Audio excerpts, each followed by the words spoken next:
Hello and welcome. It is good that you are here. It is good that you have found this time for yourself, this quiet sanctuary at the end of your day. There is nothing else you need to do and nowhere else you need to be. The day, with all of its noise, its demands, and its rapid movements, is fading. It is releasing its hold on you, and you can in turn let it go. Your only task now is to breathe, to feel the simple physical sensation of the air entering and then leaving your body, to feel the gentle, comforting weight of your blankets, to notice the softness of your pillow, the way it cradles and supports you, and to let the quiet of the room, a quiet that is yours, hold you. We are going on a journey tonight. It is a slow passage into history, but it is not a history of grand battles, of clashing armies, or of royal courts. It is a journey into the quiet, into the profound, pressing cold, and into the simple yet extraordinarily complex act of sleep. Have you ever wondered what silence sounds like when it's 30 degrees below zero? It is not an empty sound. It is not a void. It is a heavy sound, a full sound. The air itself seems to freeze, to become brittle, to crystallize. It is a silence so profound that every small noise seems to tear the fabric of the world. The snap of a frozen twig 100 yards away sounds as loud as a gunshot. The call of a distant owl is not a soft hoo, but a sharp, resonant cry that echoes across the frozen landscape. The snow itself, as it lands, makes a faint, dry, hissing sound. It is a silence that you can feel in your bones, a physical pressure against your eardrums. Or have you ever wondered how it feels to drift toward sleep, to feel your eyelids grow heavy, knowing that the wind outside, a wind that has not stopped howling for 3 consecutive days, could finally tear the sod roof from your walls or collapse your shelter entirely before morning? Tonight, we are stepping back to a time when simply closing your eyes for rest, an act we take for granted, was an act of quiet, uncelebrated courage. A time when the Wild West froze over, and survival wasn't just about finding food or building a fire. It was about the fragile, precious, and often stolen art of sleep itself. So, let us begin. Dim the lights if you haven't already. Let your body grow heavy, truly heavy. Feel it sinking into the mattress. Release the tension you may be holding in your shoulders, in your jaw, in your hands. And let us imagine. Imagine you're standing on the Wyoming plains in the deep winter of January 1872. The sky is colorless. It is not blue, not gray, not white. It is a pale, flat, unforgiving sheet of something that looks like old linen, stretched thin and tight between the frozen earth and the empty heavens. Snow has been falling for 3 days. At first it was soft, a gentle, almost romantic dusting. But now it is driven sideways. It is a horizontal blizzard, a scouring blast of fine, sharp ice crystals, driven by winds that seem to come from somewhere beyond the horizon. Winds that have traveled 1,000 miles with no trees, no hills, no obstacles to slow them, until they strike the one tiny interruption in the landscape, your cabin. You are miles, perhaps dozens of miles from the nearest town. Your cabin, if you can even call it that, is a small, dark, rectangular box against the endless, blinding white. It is a collection of rough-hewn logs you cut yourself in the frantic haste of a short summer. They are chinked with whatever you could find, a desperate mixture of mud, moss, and dried grass you gathered before the ground froze solid as iron. Tonight, like every winter night out here, your only goal is simple. It is not to thrive. It is not to prosper. It is not to dream of the future. It is simply to sleep, to rest your aching, exhausted body, and to wake again, to see the pale morning light, that watery, weak glow, filter through the gaps in your walls. But sleep in this place, in this time, is never simple. It is a task. It is a chore. It is work. Your entire rhythm of life follows the sun with a ruthless, unforgiving consistency. You must wake before dawn. There is no choice.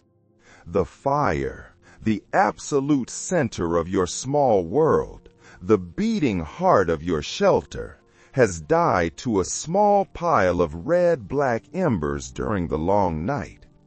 And if you do not stoke it, if you do not feed it and bring it back to life, the cold will creep into your bones so deeply that even the simple movement of swinging your legs from the bed becomes a slow, agonizing pain.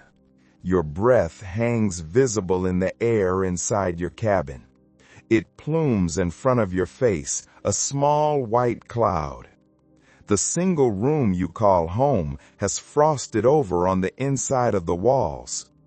Delicate, beautiful, fern-like patterns of ice climb the rough wood. It is winter's own cold decoration, a beautiful, deadly reminder of what waits just an inch of wood away. Your boots are where you left them, near the hearth. But despite your best efforts, they are stiff with cold. The leather, once supple, has gone rigid overnight, frozen solid as stone. You know from bitter, painful experience that forcing your feet into frozen boots is a direct, agonizing invitation to frostbite. The frozen leather will not give, and it will chafe your skin raw in minutes, a dangerous, potentially fatal injury in this world. So you must wait. You crouch by the small, struggling fire you are coaxing back to life. You feed it chips of kindling, one small piece at a time, blowing gently on the embers. You hold the boots near the struggling flame, not too close to scorch them, but close enough to slowly, painfully thaw the leather. You must wait for the leather to become pliable enough for your feet to fit inside. Because firewood is precious, and your pile, that small stack against the outside wall, is running low. This is how every single day begins. And this is the memory, this is the knowledge you carry with you through all your waking hours. The certain knowledge that tonight you will have to do it all over again. That before you can even think of rest, you must prepare. That sleep itself has become work.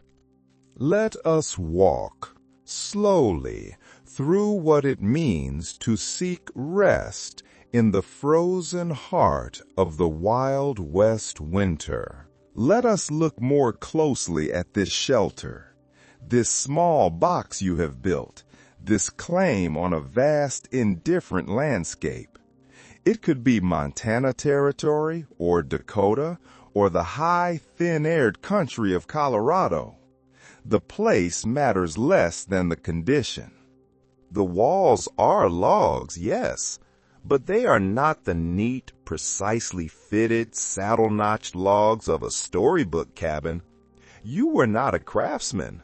You were a farmer or a dreamer, and you were in a hurry. These logs were cut in haste in a desperate, frantic race against the coming frost. They were cut in the brief building season, that small window between the spring thaw and the first hard freeze. They were likely still green, still full of sap. And now, in the dry, deep cold, they have settled unevenly. They have shrunk and twisted. Gaps have opened between them. Some are small, a crack. Others are as wide as your finger. You have chinked these gaps. This is the word for the desperate act of filling them. You have used whatever the land offered. You mix the thin, poor soil with water to make mud. You tore moss from the north side of the trees. You stuffed the gaps with dried prairie grass, with old rags from clothes worn beyond repair. And in a moment of desperation, you even sacrificed pages from the few books you owned. You tore out the pages of a Bible or a volume of Shakespeare, that connection to the world you left behind. You sacrificed those words, that culture, for the simple physical hope of stopping the wind.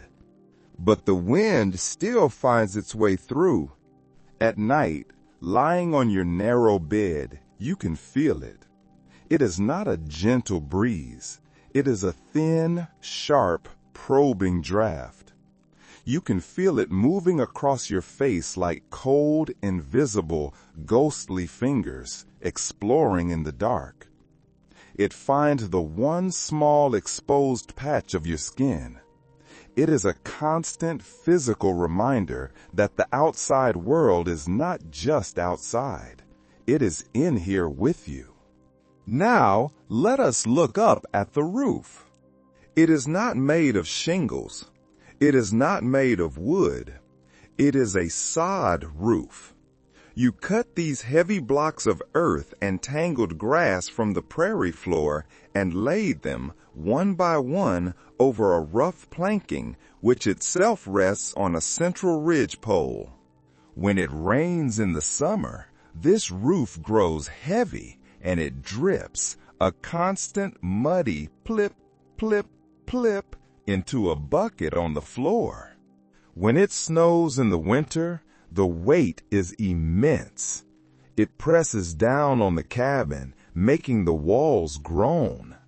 Sometimes you wake in the dark to the sound of snow sliding off, a soft, heavy whoomp that makes your heart stop, making you wonder if the whole structure is finally collapsing. Sometimes small chunks of frozen earth and ice detach from the ceiling and fall onto your quilt. In the deepest, most sustained cold, the entire roof freezes into one solid, icy mass. This should be a good thing, a solid, impermeable barrier. But it is not. Any small, precious warmth that rises from your fire, any heat you have spent your precious firewood to create, rises to the ceiling. It meets the frozen side. It melts the underside, just enough to create a perpetual state of dampness overhead. It is not a warm, steamy dampness. It is a cold, miserable dampness. It creates a fine, chilling mist in the air. It makes the walls slick. It seeps into your blankets, your clothes, your food.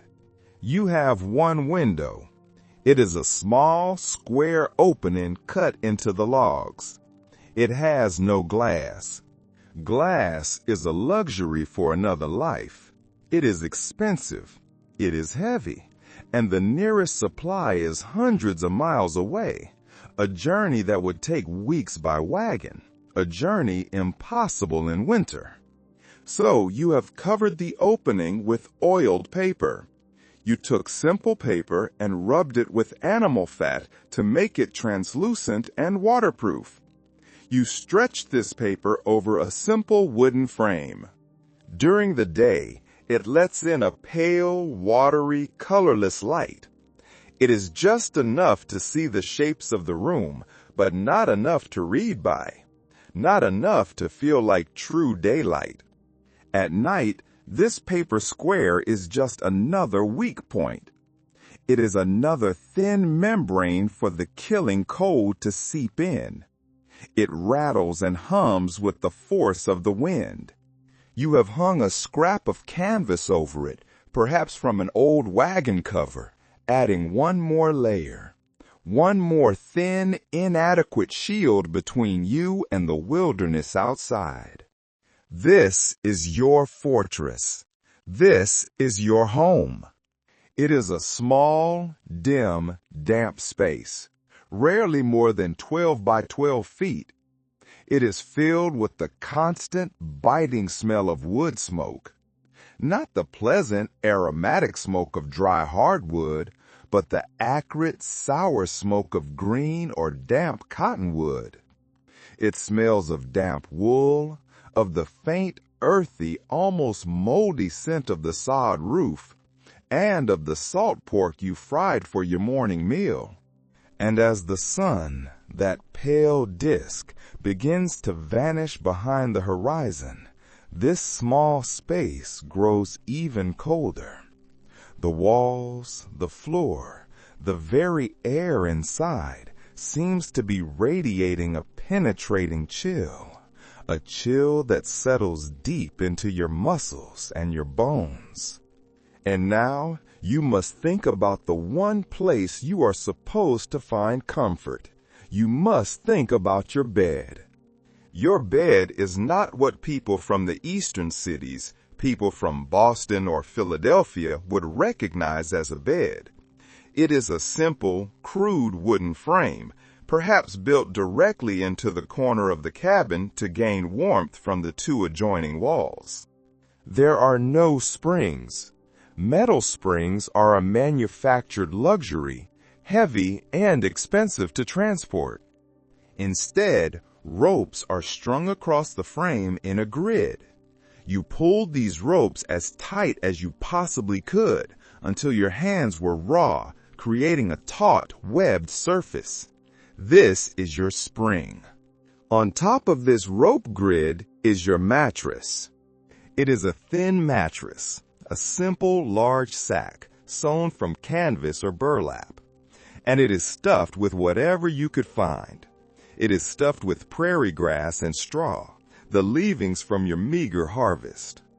You gathered this grass yourself last summer, back when the world was warm, green, and alive. You cut it with a scythe, let it dry in the hot sun, the air filled with the sweet smell of hay. Back then, the bite of winter, the memory of the cold, seemed like a problem for a distant, abstract future.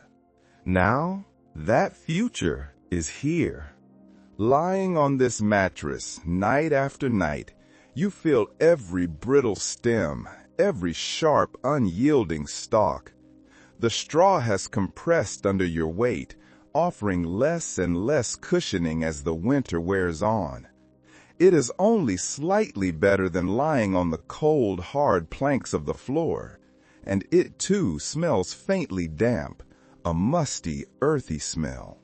And beneath it all, beneath the ropes and the thin frame, is the floor itself. It is made of rough planks laid over the bare earth. And like the walls, these planks have shrunk, leaving gaps between them. Through these gaps, the cold of the frozen earth breathes upward. It is an insidious, penetrating cold. Some nights, you swear you can feel this cold rising through the floor more intensely than it falls from the ceiling. You are caught in a vice between a cold, damp roof and a cold, breathing floor. Now you must cover yourself. Your blankets are wool. They are your most practical possession. They are heavy and thick, but they are also impossibly scratchy. The wool is coarse, unrefined. And, like everything else in this cabin, they are slightly, perpetually damp. Wool has one miraculous, almost magical property. It can keep you warm even when it is wet. This is fortunate because moisture is your constant companion. Your own breath as you lie in bed, as you exhale, condenses in the cold air. It plumes in front of your face, and then it settles on your blankets, the part near your mouth and nose. It freezes there into tiny, sharp, white crystals. By morning, the edges of your coverings are stiff with frost. But you also have one treasure, one item that means the difference between shivering and survival. You have a buffalo robe. Perhaps you traded it from a passing hunter or from a native trader 2 winters ago. It cost you dearly, perhaps a month's supplies. It is heavy as sin. It weighs more than all your other blankets combined. It smells of old animal, of wood smoke, of the fatty chemical tanning process that preserved it. The hide side is stiff. The fur side is thick and oily, but it holds heat like nothing else. It is a dense, almost impermeable barrier against the cold. On the worst nights, the nights when the wind screams and the temperature drops to 30 or 40 below zero, you pile everything you own on top of yourself. You lie down. You pull up the scratchy wool blankets. You pull up the heavy, oily buffalo robe. You add your extra clothes. You even lay your heavy canvas coat on top. You lie there, buried under this mound of fabric, and still you can feel the cold. It is a living thing. You can feel it working its way in at the edges, at your feet, at your shoulders. You have learned a fundamental, difficult truth of this life. Sleep is less about comfort and more about sheer, bone-deep exhaustion. You do not sleep because you are comfortable. You do not sleep because you are at peace. You sleep, finally, because you can no longer stay awake. The process of preparing for this sleep, this nightly surrender, begins hours before you actually lie down. It is a ritual. It is a careful, unvarying set of tasks that mean the difference between waking in the morning and not. As the pale afternoon light begins to fail, and in winter it fails astonishingly early, the sun giving up its fight against the cold by 4 p.m., disappearing behind the horizon, you begin the most important ritual, the careful rationing of your firewood. You have a pile outside. It is stacked under a small lean-to you built against the cabin wall to protect it from the worst of the snow. But it is never enough. It is never enough because the trees here are sparse. They are often cottonwoods, which grow along the creek beds.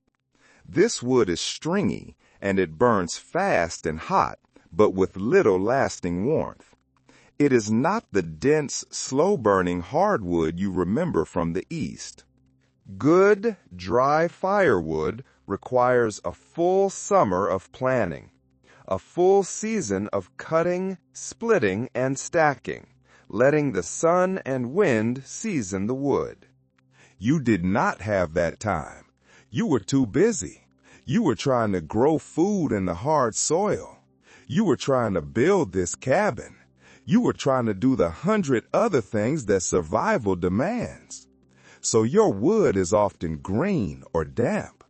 When it burns, it hisses and smokes, filling the cabin with an acrid, eye-watering haze before the heat finally catches. So you feed the fire carefully, with a quiet, constant anxiety. You select each piece, judging its dryness, its size.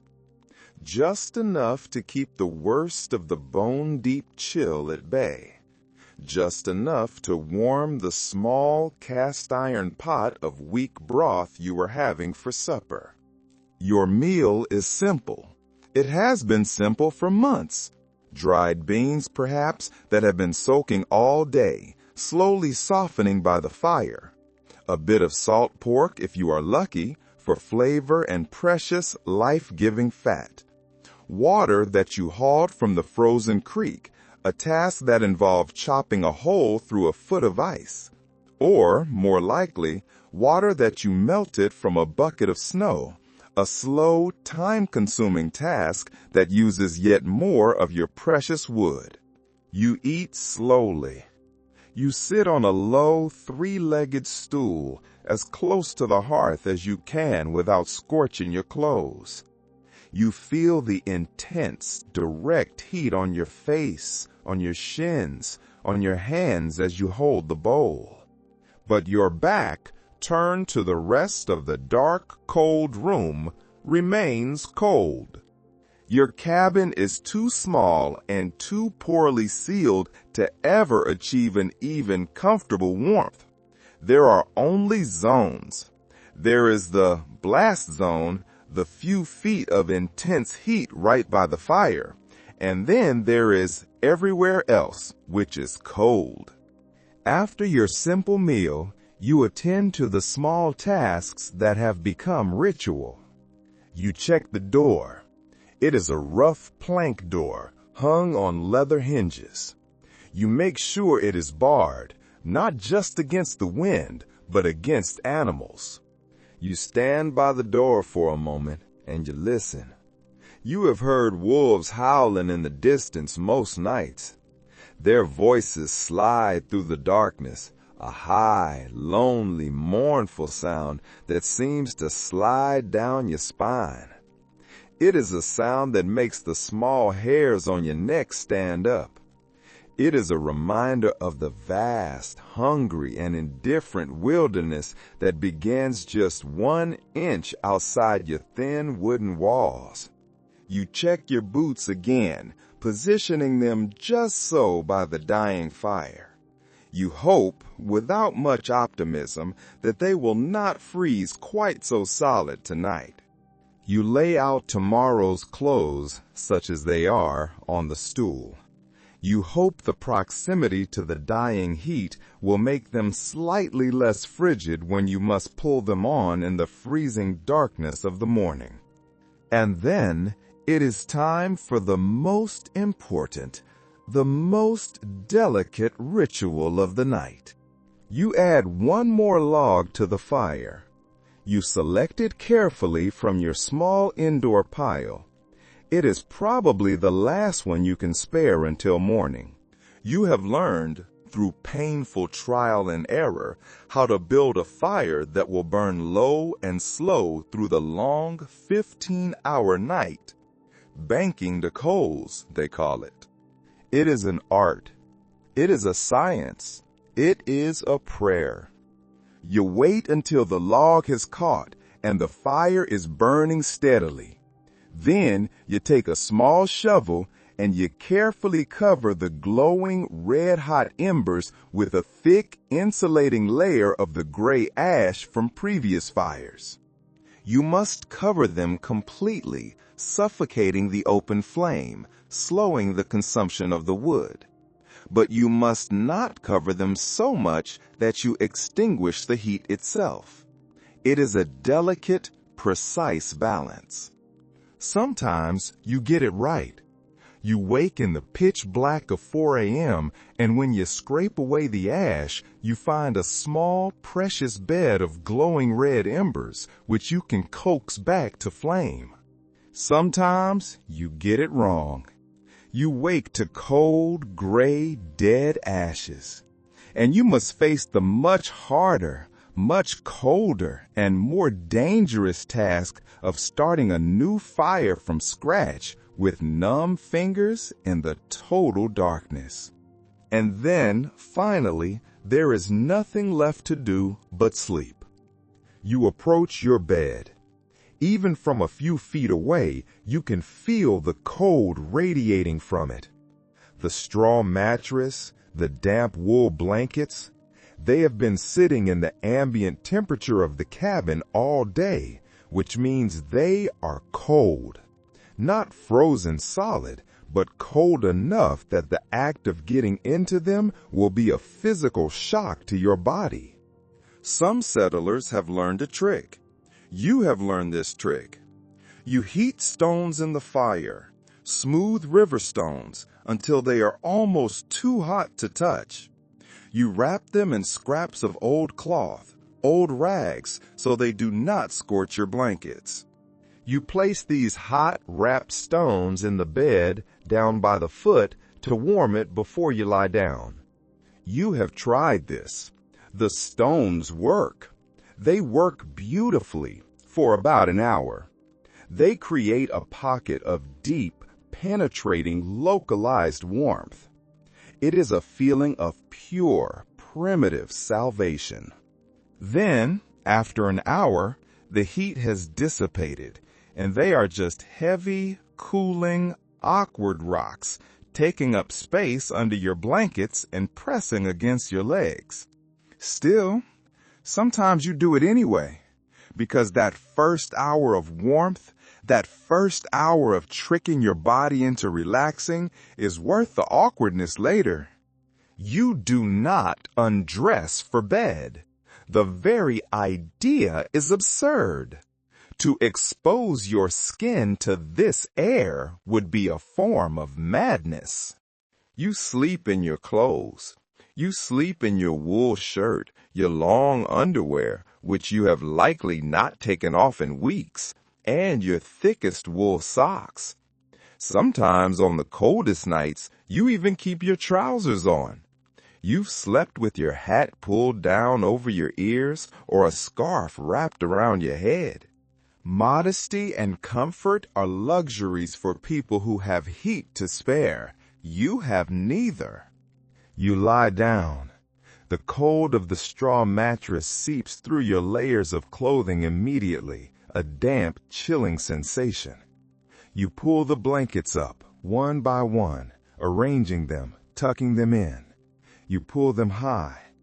Finally, you pull the heavy, oily buffalo robe on top, feeling its weight press you down. And then you do what every cold creature on earth does. You curl into yourself. You pull your knees up as high as you can toward your chest.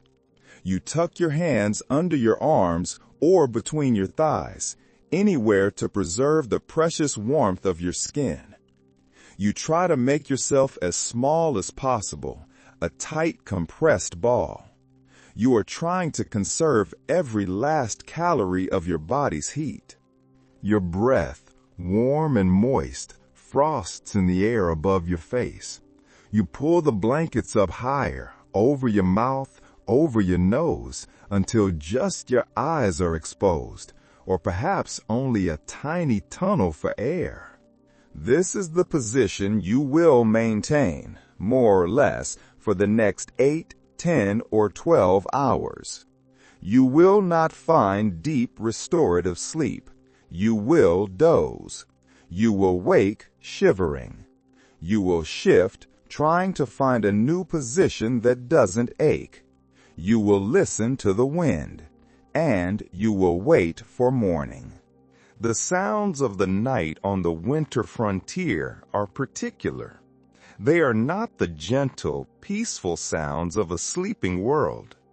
The wind is constant. It is the dominant sound. It is a low, ceaseless moan that rises and falls in pitch, but it never, ever stops. It finds every gap in your walls, every tiny weakness in your chinking and whistles through.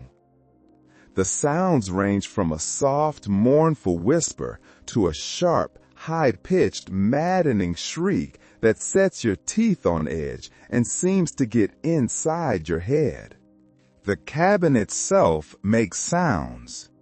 The green wood of the logs, contracting in the intense, dry cold, lets out sharp, sudden cracks like a pistol shot. The entire structure groans and shifts under the weight of the snow and the pressure of the wind. These are sounds that startle you from a light doze, your heart pounding, even though you have heard them 100 times. Sometimes a branch, frozen brittle, snaps from a nearby tree with a loud crack. Sometimes snow slides off the roof with a soft, heavy whoomp that makes your heart stop, making you wonder if the whole structure is finally collapsing. And then there are the animal sounds. The wolves, yes, their howls carrying for miles on the cold, dense air. But also coyotes, much closer than you would like, their yipping, frantic calls sounding just outside the walls. The occasional, truly terrifying, eerie scream of a mountain lion, rare but unmistakable. And closer still, right inside the walls, the skittering of mice. They are seeking the same warmth you are. They are in the walls, in the sod roof, in your meager supplies. You have made a strange, uneasy, hateful peace with the mice. They are just trying to survive too.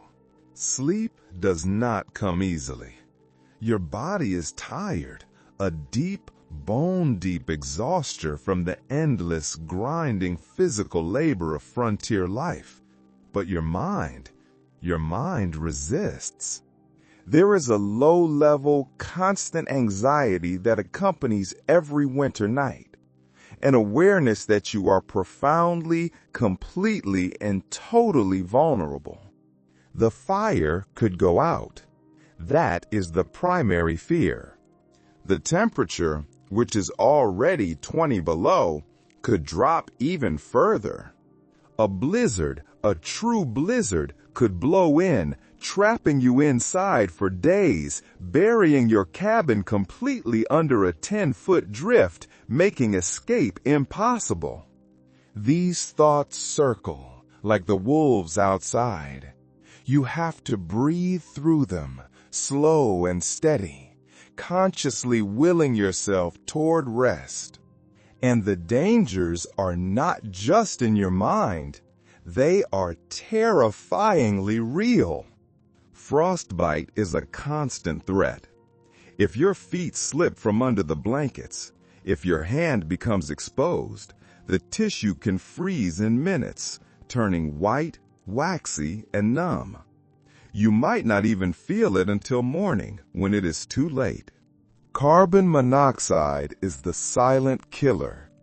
Your fire, banked and smoldering, your chimney perhaps partially blocked by snow or ice, can produce the odorless, colorless gas. It can fill your small, poorly ventilated cabin.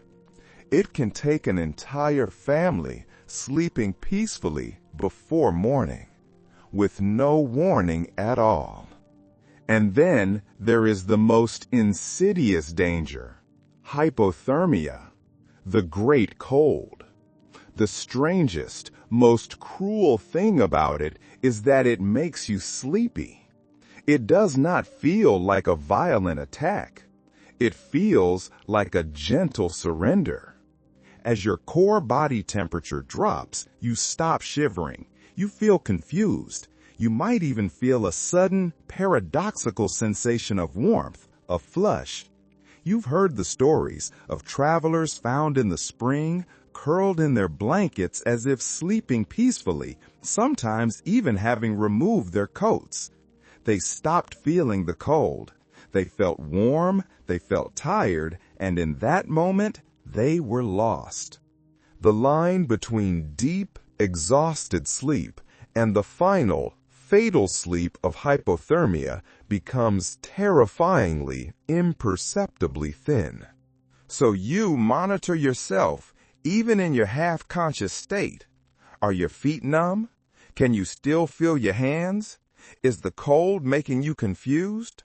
Do you suddenly feel an urge to remove your blankets, to get up? That is the bad sign. That is the alarm. That means you need to move, to wake fully, to do something, now. This is the rhythm of winter sleep. Not restful, not comfortable, but sufficient. Barely sufficient. Enough to see another day. As the fire in our imagined cabin burns low, as the banked coals glow a dull, deep red in the darkness, let us shift our attention. Let us move from this common, shared struggle of the anonymous settler to one particular man, a figure who became a legend not despite the cold, but because of how he endured it. His name was Hugh Glass, and his story is woven through with winter nights so brutal, so impossible, they seem to beggar belief. Yet, every word of it, in its essence, is grounded in the historical record. Picture a man sleeping alone, under stars so cold they seem to crackle and splinter in the blackness. Picture him wrapped not in wool, but in the skin of the very beast that tried to kill him. Picture him closing his eyes each night, profoundly uncertain if morning would come, yet waking anyway, again and again, driven by something more stubborn, more primal than hope. This is not a story of heroism in the traditional sense. It is not a story of brave charges or noble speeches. It is quieter than that. It is a story about rest, about sleep stolen in impossible circumstances, about the body's simple, animal determination to heal, even when the mind has every reason to surrender. Hugh Glass was born around 1783, perhaps in Pennsylvania, though the details of his early life are blurred, lost to time, as they are for so many who lived on the margins of civilization. What we know is that he lived a life of movement and extreme danger long before the incident that would make him famous. He had spent time at sea. The records are unclear, but persistent stories, told around campfires, claimed he had been pressed into service on a pirate vessel and had escaped by swimming ashore. Later, he was captured by the Pawnee people. He lived among them for several years. This was not a prison. It was an apprenticeship. It was an education in a world the white man did not understand. He learned their ways. He learned their language. And most importantly, he learned their methods of survival and a landscape that killed unprepared men with a casual, almost bored regularity. By 1823, Hugh Glass had found work as a fur trapper and guide. He was a mountain man. He joined Major Andrew Henry's expedition, a rugged party of trappers pushing deep up the Missouri River into the unmapped, hostile territories of what is now South Dakota and Montana. He was around 40 years old by then. In the world of fur trapping, this made him practically ancient. Most trappers were young men, barely out of their teens. They were seen as expendable, they were hungry for fortune, and they were willing to risk everything for it. But Glass had something the young, reckless man lacked: experience. He had the quiet, hard-won, ingrained knowledge of survival. He knew how to read the weather and the movement of the clouds, or the behavior of the birds. He knew how to find water where there seemed to be none. He knew how to sleep light with one ear open, and how to wake fast, rifle in hand, when danger approached. He was a man who already understood the cold. He already knew how to sleep rough. He had spent winters in temporary shelters that were barely shelters at all. Lean toes made of fallen branches and a buffalo hide, or simply a hollow space dug beneath a fallen tree, where he could pile snow around the opening to trap his own minimal body heat. He knew how to sleep beside a fire that he had to feed all through the night, waking every hour or two to add wood, because letting the fire die meant, potentially, not waking at all. His sleeping arrangement during these expeditions was utilitarian in the extreme. A buffalo robe, if he was lucky, spread on the frozen ground. A wool blanket. His rifle, oiled and ready, always within arm's reach. This was the man. Experienced, hardened, a survivor in his bones. And in the late summer of 1823, he would need every single ounce of that experience. In August of 1823, Glass was scouting ahead of his group. He was moving near the forks of the Grand River in present-day South Dakota. It was not yet winter, but in these high territories, the cold could come at any time, and the nights were already sharp. He was moving through a dense thicket of brush and berry bushes near a stream, his rifle likely cradled, his mind perhaps on the beaver sign he was tracking. And he stumbled upon the worst possible combination, a grizzly bear with her cubs. There was no time to react. The bear, protecting her young, attacked with the kind of immediate, overwhelming protective violence that only a mother can muster. What happened next has been pieced together from those who found him and from Glass's own later sparse accounts. It was not a fight. It was an act of terrible, swift violence. The bear mauled him savagely. When his companions, hearing the commotion, the roar of the bear, the screams of the man, reached him, they drove the bear off, firing their rifles. And then they stood and stared at what they assumed was a dying man. His scalp was torn open, hanging loose. His throat was laid open, his breath coming in a terrible, wet, bubbling sound. His ribs were broken. One leg was mangled, the bone perhaps exposed, the flesh torn away. The wounds were catastrophic. They were the kind of wounds that should have killed him within minutes. But he was, impossibly, still breathing. Major Henry, the expedition leader, seeing that Glass could not be moved and that the party could not wait, asked for 2 volunteers. 2 men to stay with Glass until he died, and then to give him a proper Christian burial. 2 men agreed.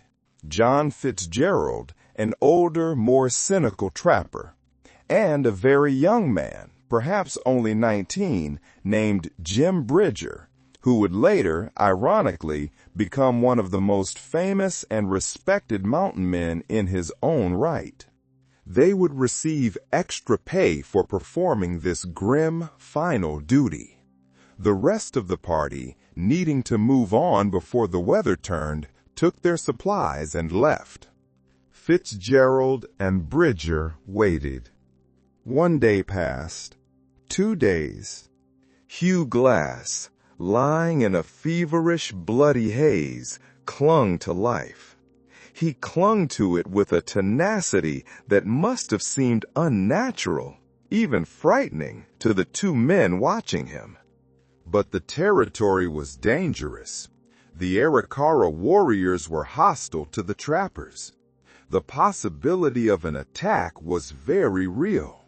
And the 2 men, staring at the dying man and at the hostile wilderness around them, eventually made a decision. It was a decision born of fear and perhaps of pragmatism. They took his rifle. They took his knife. They took his fire-starting kit, his flint and steel. They took all of his essential life-saving equipment. And they left him. They did not bury him. He was not dead. They just left him. They left him in a shallow, hastily dug ditch, perhaps covering him with a bear hide, the very hide of the animal that had attacked him, as a final, useless shroud. They left him to die alone. When Hugh Glass finally regained enough consciousness, perhaps days later, to understand his situation, he was alone. He was in an agony of pain. He was unarmed. He was unable to walk. His wounds were open, weeping, and certainly by now infected. And the nights were getting cold. This is where the story truly becomes a story about sleep. Because before he could survive, before he could even move, he had to rest. And how could a man in this condition possibly rest? He could not walk, so he began to crawl. The nearest outpost, Fort Kiowa, was over 200 miles away. He had only a general sense of its direction. He began dragging his broken body south, keeping the Cheyenne River, a landmark he knew, in his sights. His progress at first was measured in yards per day. The pain must have been extraordinary, a white-hot blinding fire in every part of his body. His broken ribs would have ground together with every movement. His torn leg would have left a trail of blood and pus. But pain, when it is constant enough, when it is your only reality, eventually becomes just another condition of existence. It becomes a background noise, like the wind. But every night, the sun would begin to fade, and he would have to sleep. Think about this. Slowly, carefully. Imagine your body broken, your flesh torn open. Now, imagine trying to find a place to rest for the night. You have no weapon, you have no fire, you have no shelter. You know that wolves and coyotes follow the scent of blood, and your blood is everywhere. It is on your torn clothes. It is in your open wounds. It is marking your trail, a clear invitation across the prairie. Hugh Glass would drag himself to whatever minimal cover he could find. Sometimes it was just a cluster of bushes. Sometimes a shallow depression in the land, a gully, where he would be slightly less visible. Sometimes it was nothing at all, just the spot where sheer, overwhelming exhaustion finally overtook him, and he simply stopped moving. He would collapse. He had no blanket. His clothes were whatever he had been wearing when he was attacked, now torn, stiff with dried blood, and fouled. So he did what the truly desperate do. He used what was available. He dragged himself back to the place of the attack, back to the one thing he knew was there. He found the carcass of the grizzly bear that had attacked him. His companions had killed it, and, in their haste, had left it. With what little strength he had, perhaps with a sharp rock, he cut away portions of its thick, heavy, greasy hide. This hide, the skin of the beast that had nearly killed him, became his blanket. It became his shelter. It became his only protection against the elements. Imagine that night, the first night of his crawl. Wrapped in the raw, rank skin of the bear, he would lie in the darkness and drift into something that was not truly sleep. It was part unconsciousness, part delirium from fever, part pained, shallow rest. His body needed rest to heal. His wounds were septic, but rest was nearly impossible. The cold was one problem. The pain was another. But worse than both, far worse, was the vulnerability. He could not run. He could not fight. He had no knife, no gun. He could only lie there, wrapped in his gruesome blanket, and hope. Hope that nothing found him in the dark. The psychological weight of this, the sheer terror, is worth considering. Every night might be his last. Every time he closed his eyes, surrendering to his body's need for rest might be the final time. And yet, he had to close them. His impossible journey continued. One agonizing crawl, 1 yard, 1 foot at a time. He set his own broken leg as best he could. He let maggots infest his wounds, knowing from his time with the Pawnee that they would eat the dead, infected flesh and, perhaps, keep the gangrene at bay. And every night he slept. He slept as an animal sleeps, fitfully, waking at every sound. Some nights, coyotes would circle him. He could hear them in the darkness, their yips and howls, the soft, curious pad of their feet on the dry earth. He would lie perfectly still, wrapped in his bear hide, trying not to breathe, and wait for them to decide he was too alive, too dangerous to be worth the risk. Usually they moved on. Sometimes they came close enough that he could smell them, a musky, wild scent mixing with the foul smell of his own infected wounds. The weather grew colder as he traveled. Autumn was setting in. The nights were now dropping below freezing. Frost would form on his makeshift bear hide blanket by morning, and he would wake shivering so violently his teeth rattled in his skull. But he would wake. That is the important part. Against all probability, he kept waking up. He survived on whatever the land offered to a man who could only crawl. Wild berries, roots he dug from the earth with his bare, bloody hands.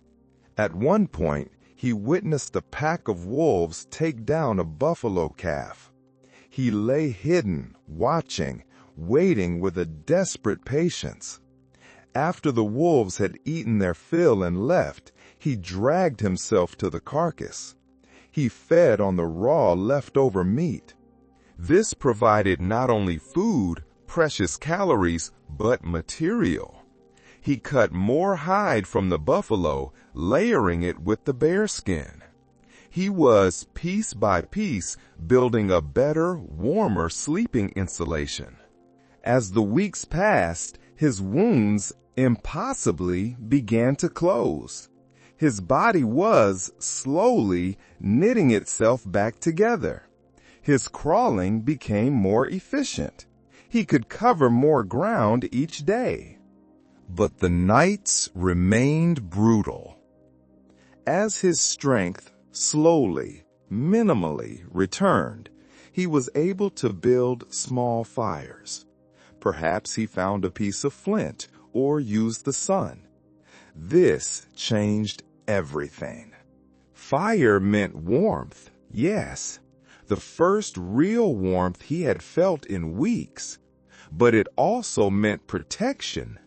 Animals, even the most curious, avoid fire. The psychological comfort of a small, dancing light in the vast, pressing, and terrifying darkness cannot be overstated.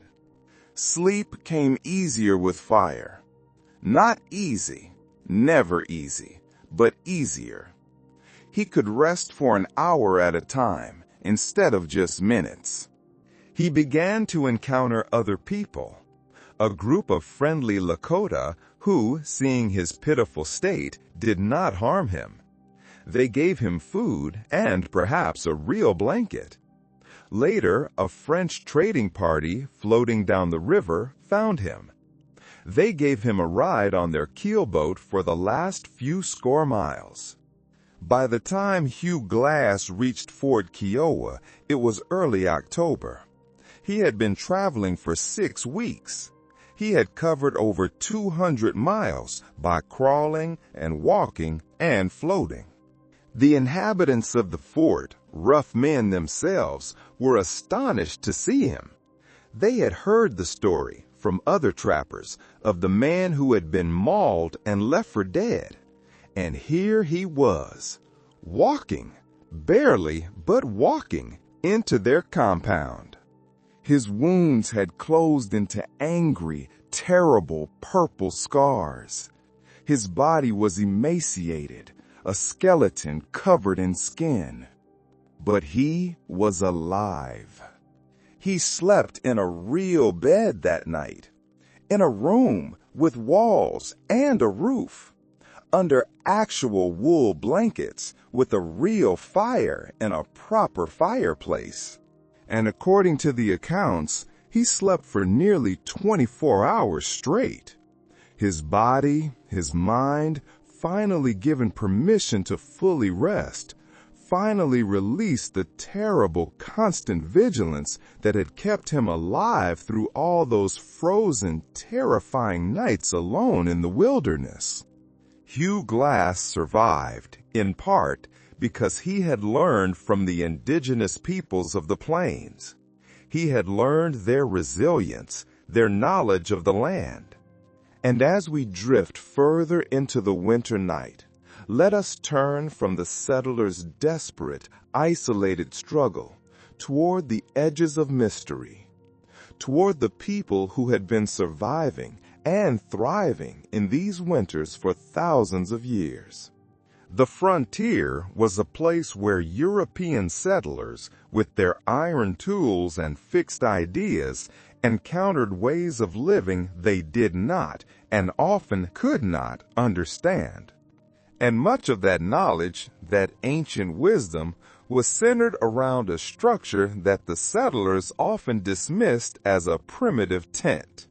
This structure was the teepee. A properly constructed teepee is not simply a tent. It is a carefully engineered, sophisticated, and brilliant environment.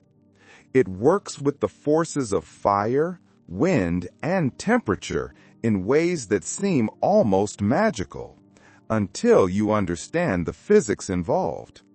While the settler in his drafty, square cabin fought a losing battle against the wind, the teepee worked with it. Its conical shape is an aerodynamic marvel. It is inherently stable, with a low center of gravity. It sheds snow, preventing the heavy accumulation that could collapse a settler's roof. And, more importantly, it sheds wind. The wind, striking the round, sloped surface, flows around it, rather than pushing against a flat, solid, immovable wall. At the very top, there are 2 adjustable smoke flaps held open with long poles. These are not just a simple hole for smoke to escape. They are a sophisticated, high-performance ventilation system. By adjusting the flaps in relation to the wind, the occupants could create what is known in physics as a Venturi effect. The wind passing over the top opening would create a low-pressure zone, which would actively draw the smoke up and out of the teepee. At the same time, this upward draft would pull fresh, cold air in from the bottom of the teepee, right at the ground. This fresh air would feed the fire, making it burn hotter and cleaner. But the most ingenious part, the part that settlers rarely understood, was the liner. Inside the main outer wall of hides, there was a second, shorter layer of hide or canvas, suspended all the way around, reaching from the ground up to about 6 or 7 feet. This liner, or dew cloth, did two crucial, brilliant things.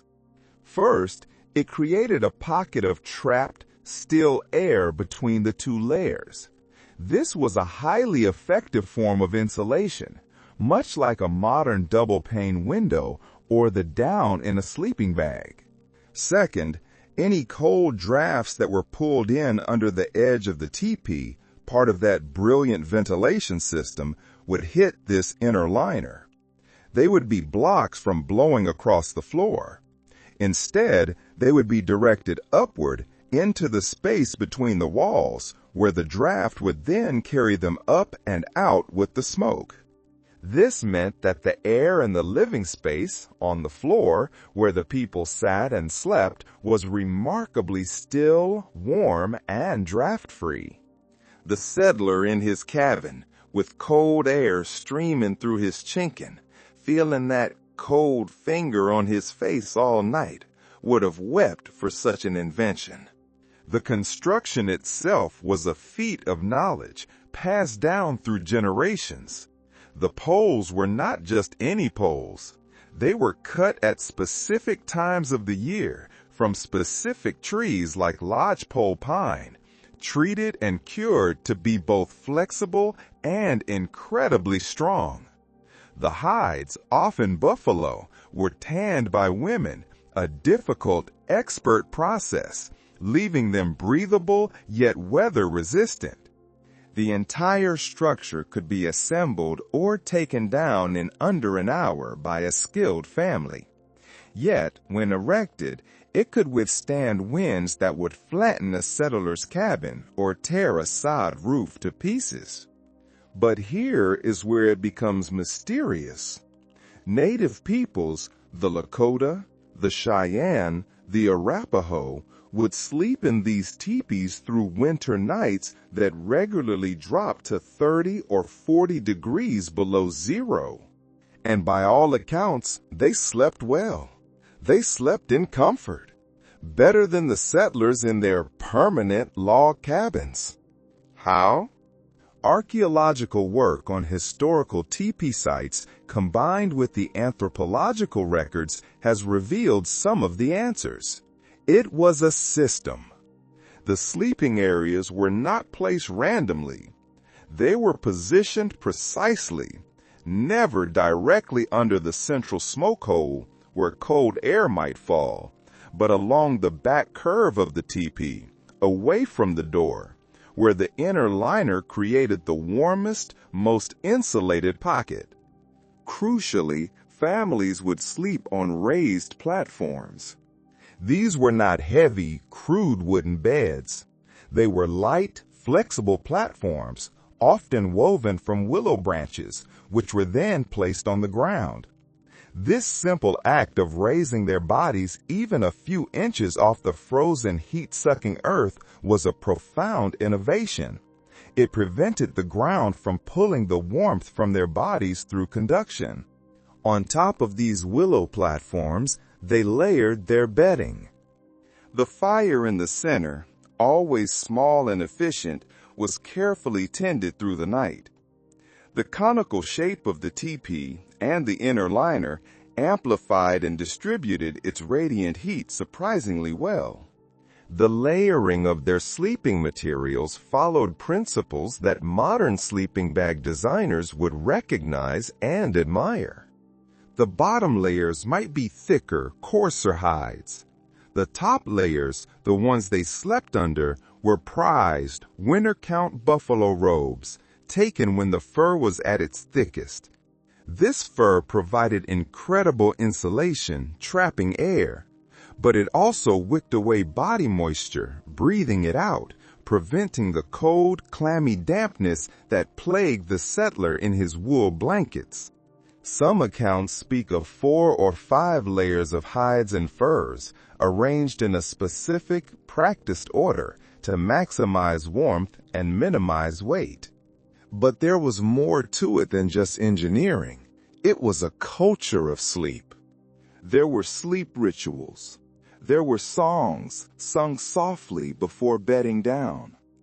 There was the careful, ritual orientation of beds and the teepee itself, according to cardinal directions. This was not superstition.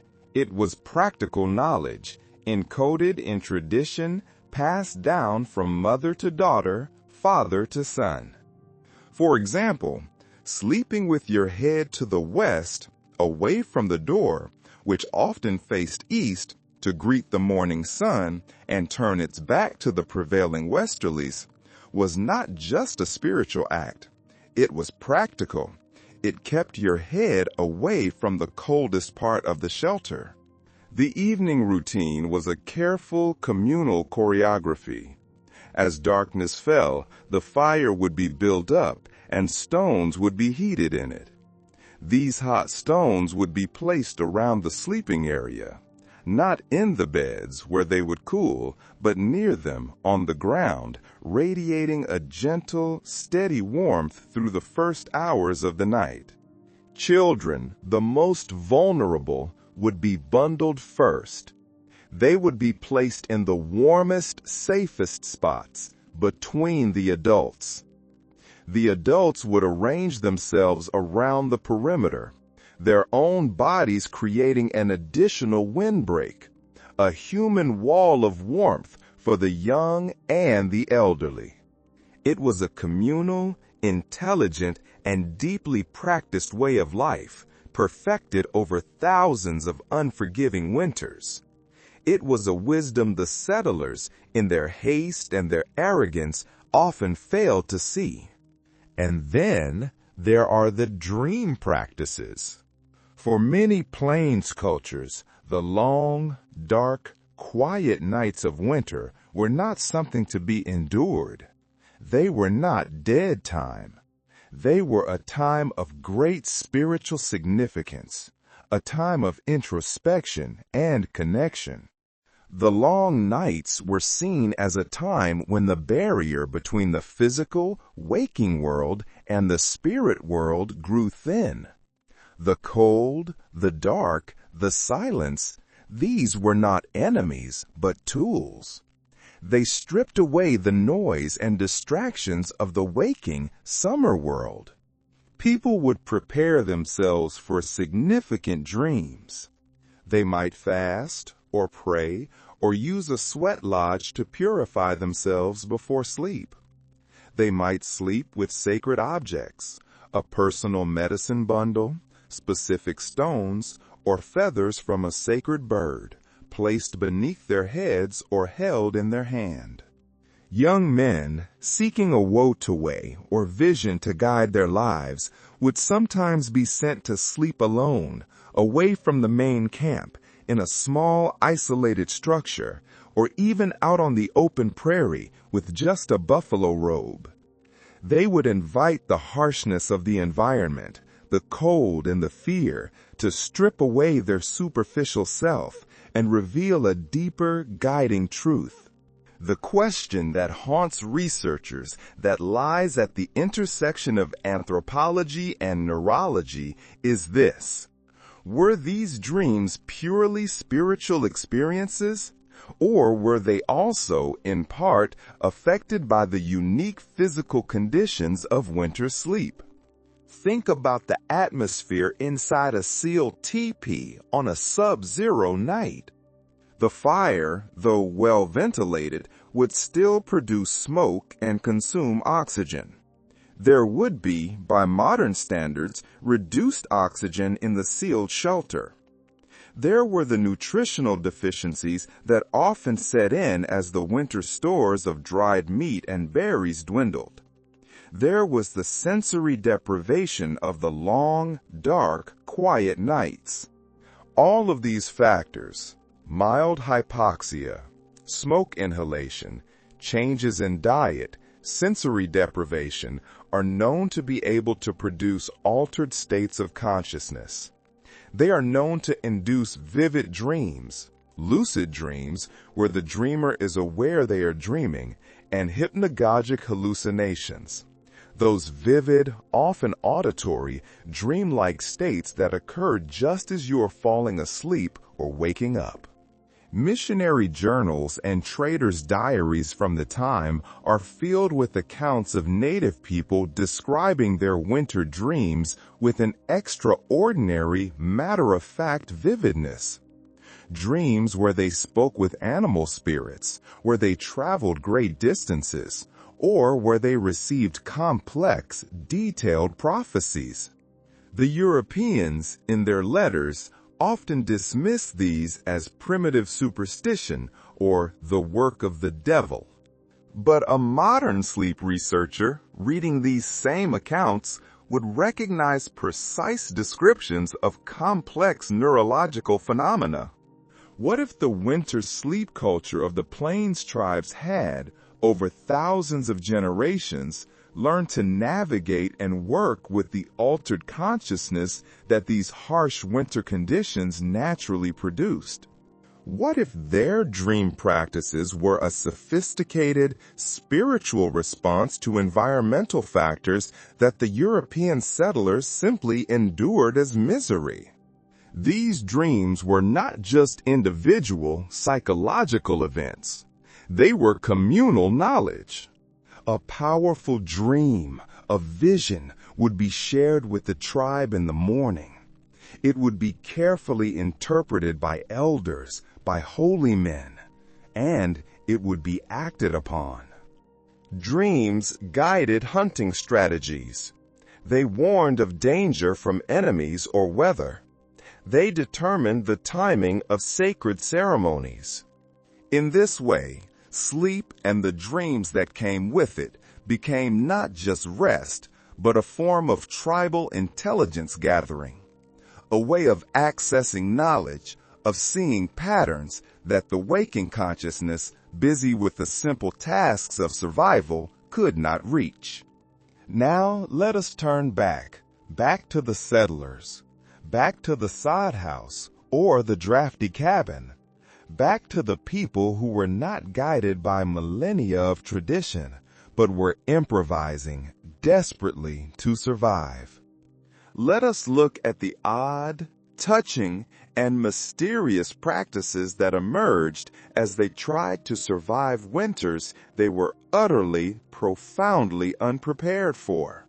In the ruins of sod houses across Nebraska, Kansas, and the Dakotas, archaeologists sifting through the collapsed earth have found a recurring artifact: smooth river stones, often in groups of 4, 5, or 6, positioned in the dirt floor near where the hearth, the fire, would have been, and near where the sleeping area would have been. These stones are not remarkable in themselves, but they show clear, undeniable signs of repeated, intense heating. They are discolored, often blackened or turned a reddish blink, and they show fine hairline cracks from the thermal stress of being heated in a fire and then slowly cooling night after night. We know from diaries that heating stones in the fire and placing them in beds was a common practice. It was a simple, effective, primitive bed warmer. But the mystery is in the specifics, the details that archaeology reveals. Some of these stones have been found wrapped or with fragments of cloth still adhering to them. And it is not just any cloth, not just a scrap of burlap or canvas. In some cases, the fabric is silk or fine, high-count cotton. These were precious, rare materials on the frontier. They were expensive, brought from the East, remnants of another life. Why would you wrap a sooty, rough, scorching hot heating stone in your best, most delicate, most precious fabric. Some researchers believe it was purely practical. A finer, denser weave might hold the heat better or distribute it more gently, preventing burns. Others suggest it was something more, something psychological, a kind of magical thinking, a way of bringing something beautiful, something soft, something associated with a better time, a gentler life, into the brutal, cold, ugly reality of winter sleep. There is something deeply, almost unbearably touching about that image. Carefully, in the dim firelight, she wraps a heated rock in a silk scarf. A scarf she brought from Boston, or Philadelphia, or Ohio. It might be the last nice, civilized thing she owns. The last reminder of a life with parlors, and tea, and clean hands. And she uses it for this crude, practical purpose. She transforms a luxury item, a symbol of her past, into a simple tool for survival. Even stranger, some of these stones have been found with symbols scratched into their surface. Crude crosses, simple circles, sometimes what appear to be initials. What were these marks for? Were they simply marks of ownership? In a crowded, communal cabin where multiple people shared the hearth, perhaps the scratches helped you identify your stones by touch in the darkness. This one is mine. But why the religious symbols? Why the crosses? There is a ritualistic quality to these carvings. It suggests they meant something more than just identification. Were they prayers? Literally carved into the tools of survival. A small, silent, tactile plea held in the hand. A prayer for warmth, a prayer for safety, a prayer for the morning to come. We will never know. They are silent artifacts. They are the mute, humble testaments to a quiet, forgotten ritual of the night. The settlers' adaptations, born of desperation, could be even more extreme. There are accounts found in the thin, spidery handwriting of journals and letters sent back east of settlers burying themselves in straw for warmth. Not just using straw mattresses, but actually, literally, burrowing into the large piles of prairie hay they had gathered for their animals, like hibernating creatures. This practice was most common for those families who had arrived too late in the season to build a proper shelter before the first blizzards hit, or for those whose first inadequate structures, a dugout in the side of a hill, a soddy, had been destroyed by early storms. One woman's diary from Kansas, dated 1869, describes her family, herself, her husband, and 2 small children spending 2 weeks living, as she put it, as the mice do. They lived inside a massive pile of prairie hay they had gathered, stacked against the side of their broken-down wagon. They had burrowed a small cave inside it, with just a tiny opening for air, and a carefully, dangerously managed tiny fire near the opening. She writes of the strangeness of it, the constant darkness, the musty, dry smell of the hay. She writes of the strange dreams they all had, of how time itself seemed to become confused, to stretch and compress, of waking in the total muffled darkness and not knowing if it was day or night. She writes of her children giggling in the dark, treating it as a strange, exciting game, a hay fort, even as she, their mother, was terrified they would suffocate, or that a stray spark would turn their shelter into an inferno. Her journal entries from those 2 weeks have a dreamlike, confused quality themselves. She describes conversations she is not sure really happened. At one point, she is convinced several days have passed, only to learn from her husband, who had crawled out to check, that it has been less than 1 full day. The sensory deprivation of being buried in hay, combined with the poor air quality, the anxiety, and the constant low-level fear, seems to have produced a profound, altered state of consciousness. And then there is a phrase that appears again and again in multiple frontier diaries and letters. A phrase always used in reference to the deepest part of winter. Death-sleep nights. The phrase is used without explanation. It is used casually, as if the writer assumes the reader, back east, will understand exactly what it means. But we don't. Not fully. From the context, these death-sleep nights seem to have been nights of such extreme, profound, and dangerous cold that sleep itself became a gamble. Nights when the temperature dropped so low, so far, that not waking up, freezing in one's bed, became a real and present possibility. Some diary entries suggest that on these nights, families would take turns staying awake. They would keep a vigil. His wife sleeps for 2 hours, while the husband sits, wrapped in his coat, feeding the fire and watching. He watches his wife. He watches his children. He makes sure they are still breathing. He checks their exposed faces for the telltale white, waxy signs of frostbite. Then he wakes his wife, and it is her turn.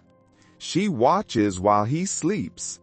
A 2-hour shift all night long. The preparations for a death-sleep night were elaborate. Every last crack in the cabin would be stuffed with rags, with newspaper, with anything to stop the wind. The fire would be built up as high as was safely possible. All the blankets, all the quilts, all the spare clothing in the household would be piled on the sleeping family. One homesteader in Montana wrote of his wife on one such night, in January of 1875. His words are chilling in their simplicity. "She sleeps so deep," he wrote, "I must shake her hard to wake her. Her breath is slow. When she wakes, she speaks of walking in summer fields she knew as a child in Ohio. She is confused and thinks she is 8 years old again. It takes her time to return to herself." This sounds, to our modern medical ears, like the clear, terrifying onset of severe hypothermia. The body shutting down, creating a heavy, confused, almost pleasant sleep. The mind, starved of warmth and oxygen, retreating to a warm, happy memory. The frontier was creating its own language, its own culture of survival. And in this language, the phrase death-sleep night was just another part of winter, a terrible, normalized, and shared experience. Let us move now from the isolated family cabin to the thrown-together temporary communities of the frontier. The mining camps, high in the mountains, the cattle towns dotting the prairie, the railroad construction sites crawling slowly across the continent. These were not traditional communities. They were rough, chaotic, temporary collections of strangers. They were overwhelmingly male, young, and drawn from all corners of the world. Men with no ties to each other, beyond shared labor and a shared hope of fortune. And yet, winter forced these men into an intimacy, a physical closeness that would have been unthinkable in other contexts. This intimacy was centered in one building, the bunkhouse. Bunkhouses were built for one thing and one thing only: efficiency, not comfort. They were long, narrow buildings, often poorly constructed from green lumber. The walls were thin, single plank. Bunks, simple wooden frames with no mattresses, were stacked 2 or 3 high along both walls. A single pot-bellied stove sat in the center. In the worst, deepest cold, 50, 60 or more men might crowd into a space that was designed for 30. They did this because body heat was a precious, measurable resource, and no one wanted to be in the smaller, colder, outlying buildings. The hierarchy of bunks was complex, rigid, and often contentious. The top bunks were the most desirable, in a way. Heat and smoke rises. They were warmer, but they were also harder to get into, claustrophobic, and you were breathing the thickest, foulest air. The bottom bunks were the coldest. You were closest to the icy drafts that came under the door and up through the gaps in the floorboards. But they were easy to access. The middle bunks were a compromise. New men, the lowest on the social ladder, always got the worst spots. The bunks by the door, or the ones where the roof leaked. Seniority or physical toughness earned you a better placement, closer to the stove, but not too close. Travelers' accounts from the time describe these spaces with a mix of horror, fascination, and sheer disbelief. The smell was the first thing they noted. It was overwhelming. It was a dense, heavy, almost physical smell. It was the smell of 50 unwashed bodies, of wet, heavy wool that never fully dried, of stale, cheap tobacco smoke thick in the air, of unwashed cooking pots, of spilled whiskey, and, in the corner, the smell of the privy bucket that couldn't be emptied because the door was frozen shut or the world outside was in the grip of a blizzard. The sounds were constant, a 24-hour symphony, snoring from 50 men, coughing, a deep, hacking winter cough, wheezing, men muttering or crying out in their sleep, men awake, playing cards, their voices a low drone. The restless, constant movement of men who could not get comfortable on their thin, lice-ridden straw pallets. Arguments would break out. Arguments over blanket theft, over someone taking more than their share of space, over the man snoring too loud. There were unwritten rules. You could complain, you could argue, you could have a brief shoving fight, but you did not seriously hurt anyone, because everyone's survival, everyone's ability to work the next day, depended on everyone else staying functional. In this crowded, foul-smelling, incredibly noisy space, sleep was not a private act of restoration. It was not a retreat. It was a public, shared, and fragile truce with exhaustion. But something strange and remarkable and deeply human also happened in these spaces. A culture of sleep-watching emerged, an unconscious communal vigilance. Men would, without ever discussing it, begin to synchronize their sleep patterns with their bunkmates. They became, as one railroad worker wrote, like one creature. If one man had a nightmare and cried out, others would wake. They would listen, in the darkness, for a moment, to make sure he had settled. And then, one by one, they would drift back to sleep. If someone stopped snoring, this was always a bad sign in the cold, a sign that their breathing had become too shallow, that they were slipping into that deep, dangerous death sleep of hypothermia. Nearby men, hearing the sudden, unexpected silence, would instinctively reach out. They would shake the man hard. "Wake up, Jed. Breathe." They would shake him back to a fuller, louder, safer breathing. It was an unconscious, collective act of survival. One railroad worker in Wyoming, in a letter home, wrote about this phenomenon.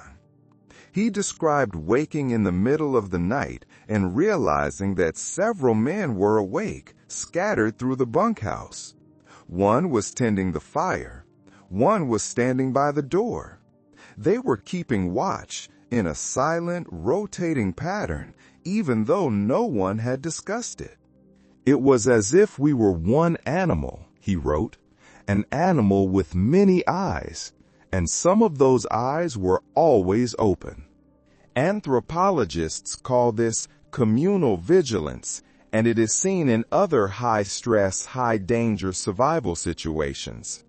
But it is perhaps something even older, a primal human behavior reasserting itself on the frontier.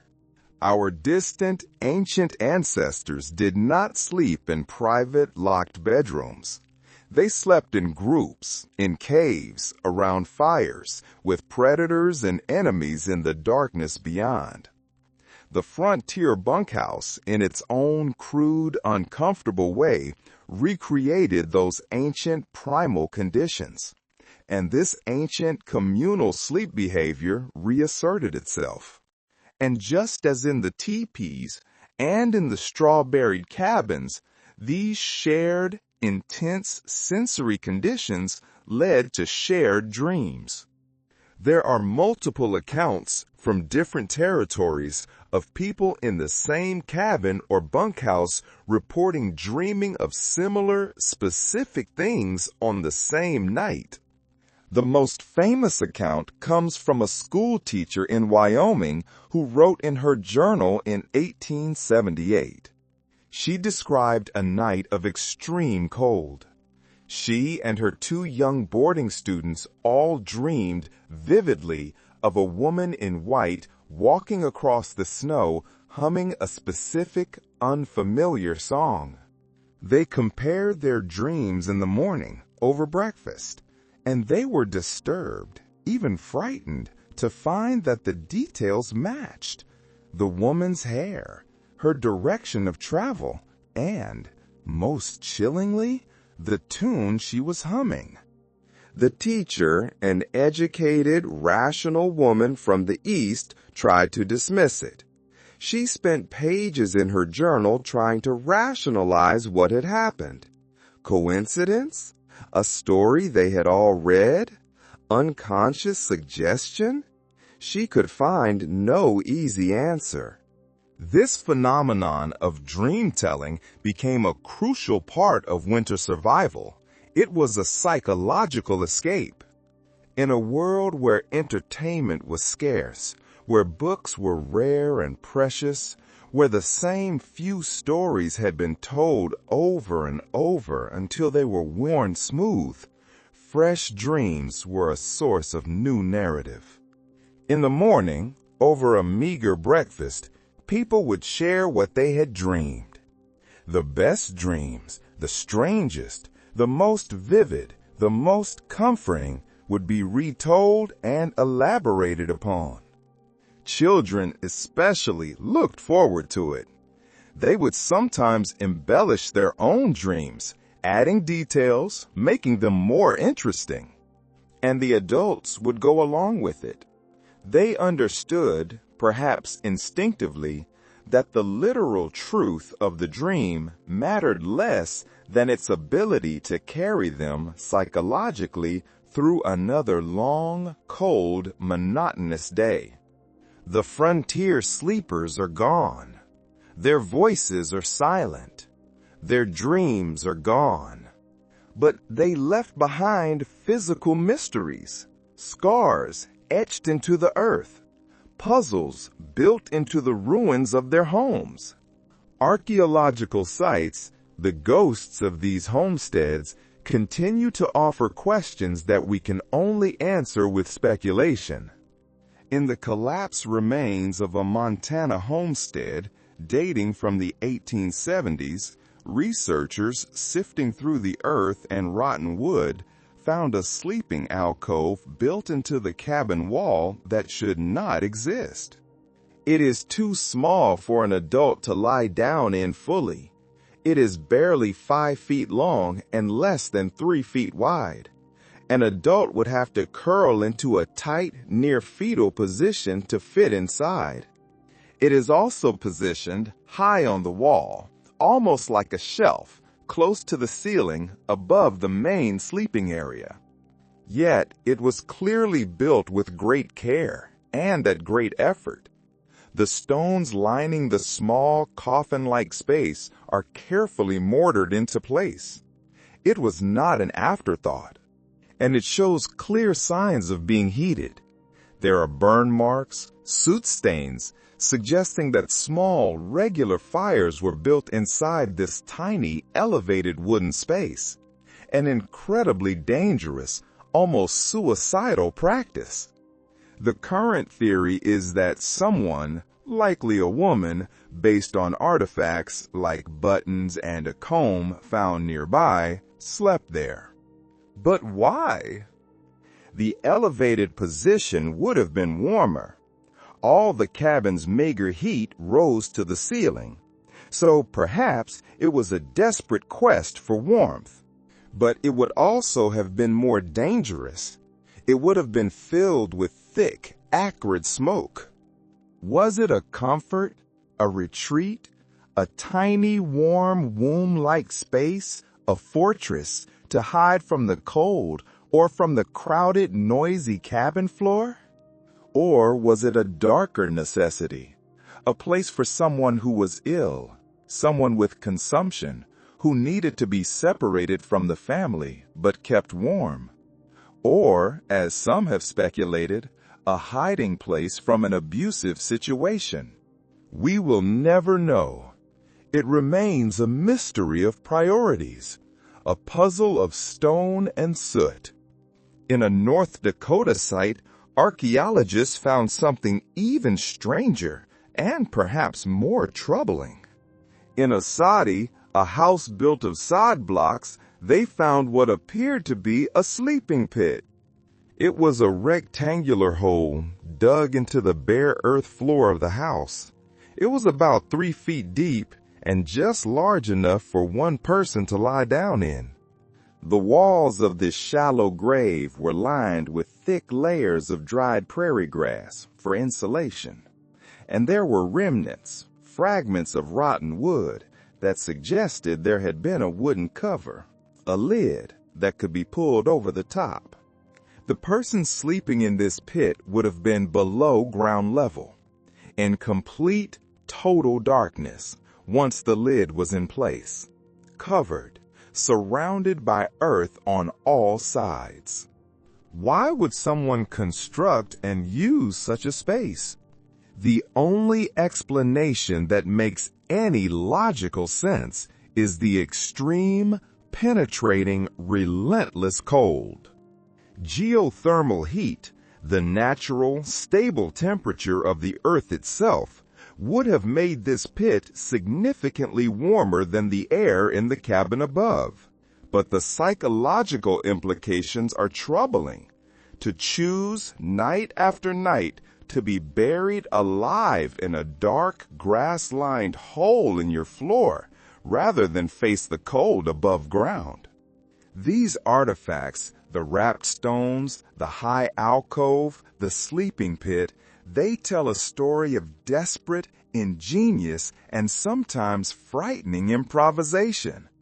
They tell of people willing to try anything, to experiment with the most bizarre solutions just to find a few hours of warmth, a few hours of rest. Perhaps the deepest mystery of all, The one we are least equipped to understand is not the cold, but the darkness. The sheer, crushing weight of the darkness. We are modern people. We are creatures of electric light. We can barely imagine what true pre-industrial winter darkness meant on the frontier. The sun set at 4 or 5 in the afternoon. It did not rise again until 7 or 8 in the morning. That is 15 hours. 15 hours of darkness. And you could not afford to burn candles or precious expensive lamp oil for all those hours. Tallow candles made from animal fat gave off a guttering, smoky, foul-smelling light.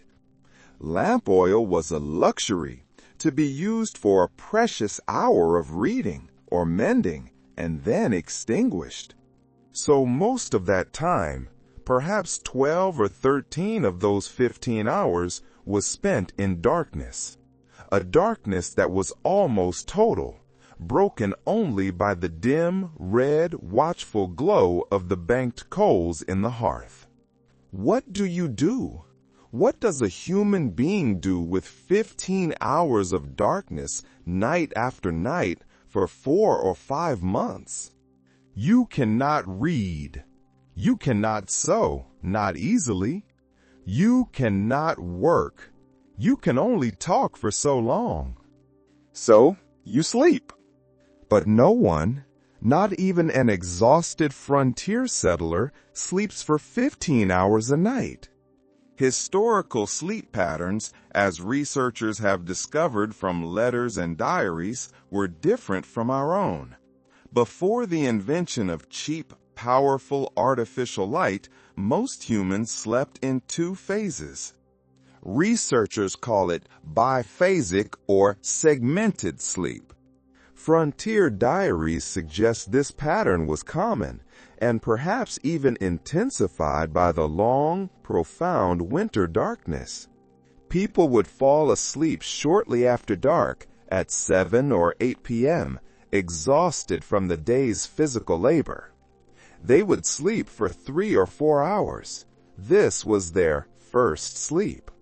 Then they would wake naturally around midnight or 1 a.m. They would remain awake in the quiet, total darkness for an hour or 2. This was not considered insomnia. It was not seen as a problem. It was normal. It was expected. And it was often valued. Watch, this midnight waking, was considered a peaceful, contemplative, and intensely private time. What did they do in this wakeful, dark, midnight hour? Some people used it for productive purposes. Women would do quiet handwork by feel alone, knitting, darning socks, mending. Their fingers, so familiar with the work, needed no light. Men would whittle in the dark, carving a small toy or a tool handle entirely by touch. Many would pray. They would recite memorized prayers or hymns or passages from the Bible through the silent hours. But what were they thinking about? What does the human mind do with so much empty, quiet, dark time? Some wrote of planning for the spring, running through mental lists of tasks, where to plant, what seeds were left. Others described a meditative state, a floating feeling, close to sleep but aware of the wind, aware of the breathing of their children sleeping beside them. And some wrote of fear, of the oppressive, physical weight of the darkness, of feeling the cold and the night pressing in like a physical thing, of counting the hours until dawn, fighting a rising, silent panic at how slowly, how agonizingly time moved. There are accounts of people losing their minds in the winter darkness, Prairie madness, it was sometimes called. A Kansas settler wrote of a neighbor, a man, who began screaming in the night, convinced that the darkness was a living thing, a black animal that was trying to suffocate him. A Wyoming diary mentions a woman, a homesteader's wife, who stopped speaking entirely. She stopped in November, and she did not speak again for 3 months. She resumed normal conversation quietly in March when the light returned. The isolation, the sensory deprivation, the darkness and the cold all combined into something that could break people in ways that simple physical hardship alone could not. And so, as the long night wears on, let us turn our attention finally to a different kind of winter sleep.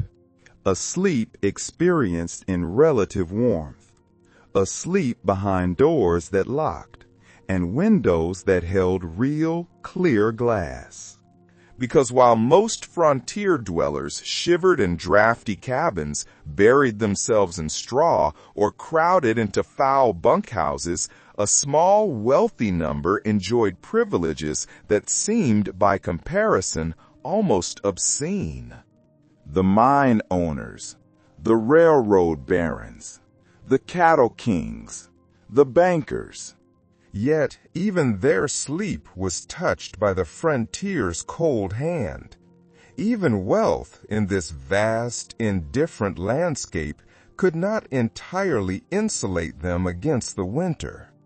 In Denver, in the winter of 1875, the newly constructed Brown Palace Hotel stood as a monument to civilization's supposed conquest of the wilderness. Its sleeping rooms were the height of modern luxury. They were furnished with brass bedsteads, shipped at great expense from Chicago. The mattresses were not stuffed with straw, but with genuine goose down. The quilts were stitched by professional seamstresses. Each room had a fireplace with a damper that actually worked, controlling the flow of heat. And the windows, the ultimate luxury, were made of double-paned glass. Guests arriving from the east would sometimes just stand and look through them, marveling at the clarity, marveling at the way they held back the wind without that constant, whistling, nerve-wracking draft. But here is what the hotel advertisements did not mention. Even in these fine rooms, in the deep cold of a sub-zero night, the hotel staff could not keep up. The fireplaces, for all their superiority, still required wood, and the wood supplies could be interrupted by storms. Guests would wake in their expensive rooms to find their breath fogging in the air. They would wake to find their water pitchers on the washstand frozen solid. They would wake to find frost, delicate and fern-like, forming on the inside of those expensive double-paned windows. One guest, a railroad investor from Boston, wrote in his diary about waking at 3 a.m. to find his room as cold as a tomb, the fire long dead. He rang for service, another luxury, having someone to ring for. But the night staff, a few weary boys, was overwhelmed. Every room needed attention simultaneously. He waited an hour, wrapped in his overcoat and all the blankets from his bed, before a boy finally arrived with more wood and coal to restart his fire. In Deadwood, during the gold rush, a different kind of elite emerged. Men who had struck rich, suddenly and spectacularly. One such man was Samuel Granger, who made his fortune on a claim. He built a house that the other miners called Granger's Folly. It was a two-story house with real plastered walls and a bedroom on the second floor with a cast-iron stove imported all the way from St. Louis. His bed was legendary. He had commissioned it from a furniture maker in San Francisco and had it shipped in pieces up the Missouri River, then overland by wagon at extraordinary, astronomical expense. It was mahogany. It had 4 posts that reached nearly to the ceiling. It had a canopy of thick red velvet curtains, which could be drawn closed, creating a warm, dark, small space, a room within a room. The mattress was horsehair over actual metal springs. He had sheets of Egyptian cotton and blankets of fine merino wool. By frontier standards, this bed was a palace. Men who saw it spoke of it in awed, hushed tones. But Granger himself, in a letter to his sister back in Philadelphia, described his sleep as troubled. "The silence here is different than home," he wrote. "It is not a peaceful silence. It is a waiting silence. I lie in my fine bed, in my warm room, and I hear the wind, and I know it is trying to get in. The house cracks and settles. I think of the men, my men, sleeping rough in the gulches, and I feel strange about my comfort. Not guilty exactly, but strange, as if I am play-acting at civilization, while the real, cold world waits just outside." His body, he suggested, didn't trust the comfort. Some part of him remained alert, vigilant, waiting for the cold to return, waiting for the luxury to be revealed as temporary, as a fragile illusion. This was the experience of the frontier wealthy. Their comfort was conditional. It was precarious. A woman named Caroline Mason, the wife of a Wyoming cattle baron, kept detailed journals. Her journals document the jarring, almost comical extremity of her life. In Denver, she slept in a 4-poster bed with a thick feather mattress in a room heated by a modern coal furnace that piped warmth through metal registers in the floor. Her nightgowns were silk and flannel. She had a maid who would warm her sheets with a long-handled brass pan filled with hot coals before she retired. But when business called her husband north to the ranch in winter, she accompanied him. And then she slept in stagecoach way stations, rough, dirty, one-room buildings where a dozen travelers might crowd onto the floor or share beds with strangers, hoping the fleas and lice wouldn't be too bad. She slept in hotel rooms in cattle towns, where the walls were so thin she could hear every word of the conversations in the adjacent rooms, and where the stove was controlled by whoever woke up first. On one memorable occasion, a blizzard stranded their coach. She spent the night in the frozen coach, pulled off the trail, half buried in a snowdrift, huddled with the other passengers under every blanket and coat they possessed. "I have slept in the finest hotels in New York and Paris," she wrote after that incident, "and I have slept in a frozen stagecoach listening to wolves. Sometimes these experiences are separated by mere weeks. This territory, it makes strange Democrats of us all, at least when it comes to winter." Wealth in the frontier context was precarious. It could buy you comfort, but that comfort was conditional, always at risk of being stripped away by the weather, by travel, by the simple, vast realities of distance and isolation. So the elite, in the growing frontier towns, engaged in a performance of civilization. As winter set in, they would host elaborate evening socials, dinners, card games, musical performances in parlors, warmed by stoves that consumed wood at a prodigious, almost wasteful rate. These gatherings were partly about entertainment, but they were also about defying the winter darkness. They were an assertion, a statement that civilization, that ritual, that proper life could be maintained even here, even now. But they also had a practical function. Traveling home after such an event through dark, unlit, frozen streets was dangerous. So the hosting families would often offer their guests the option to stay overnight. This created a peculiar, forced intimacy. Social peers who maintained a strict, formal distance in public would suddenly find themselves sleeping in the same house. Sometimes, if the house was full, they would be sharing rooms or even beds, in the old tradition of bundling that most of them had thought was left behind in earlier, cruder centuries. A Denver socialite, Margaret Whitfield, described in her correspondence the awkwardness of waking in a fine guest room to find frost on the windows and the fire long dead.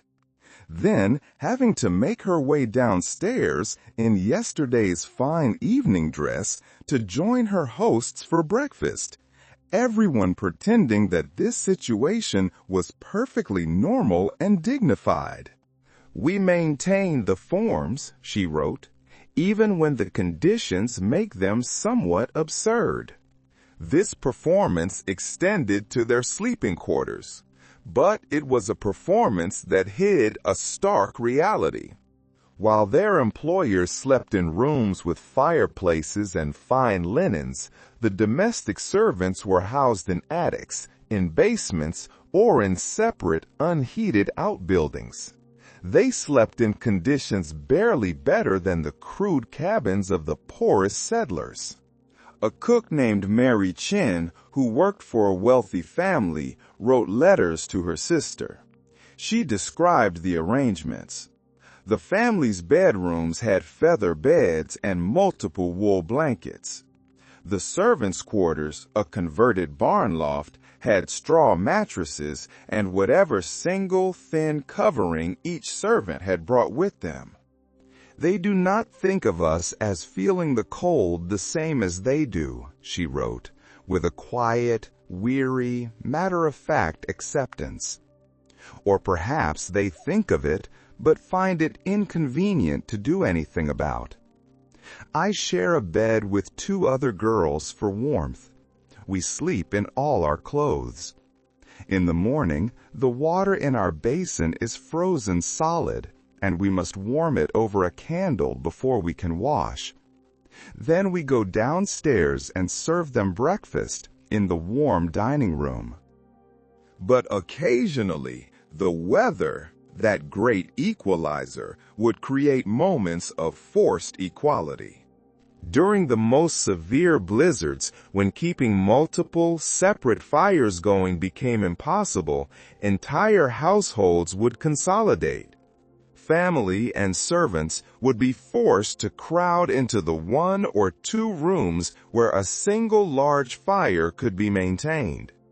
A territorial judge's daughter from Helena describes such a situation in her diary from a great storm in 1882, which trapped their household for 5 days. "We all slept in the drawing room," she wrote, "our mattresses laid out on the floor around the great fireplace. Father and mother, my sisters and I, and also our cook, Mrs. Patterson, and our housemaid, Annie. The first night," she wrote, "was strange beyond words. We did not know where to look or how to behave. But by the 3rd night, we were simply human beings, keeping each other alive, and the strangeness had worn away. I learned that Annie snores, and that Mrs. Patterson prays aloud in Gaelic before sleeping. These small intimacies would have been unthinkable before the storm. When the weather finally cleared and normal arrangements resumed, she noted that everyone seemed relieved to return to their proper places. Yet, something had shifted. "I cannot see Annie now," she wrote, "without remembering her lying beside us in the firelight. We are not the same as equals, but neither are we as separate as before." The ultimate example of this came in 1888. A wealthy businessman, Robert Chandler, was traveling from Cheyenne to Denver in his private, custom-built rail car, the ultimate frontier luxury. A fully appointed car with sleeping berths, a stove, carpeting, and a personal secretary.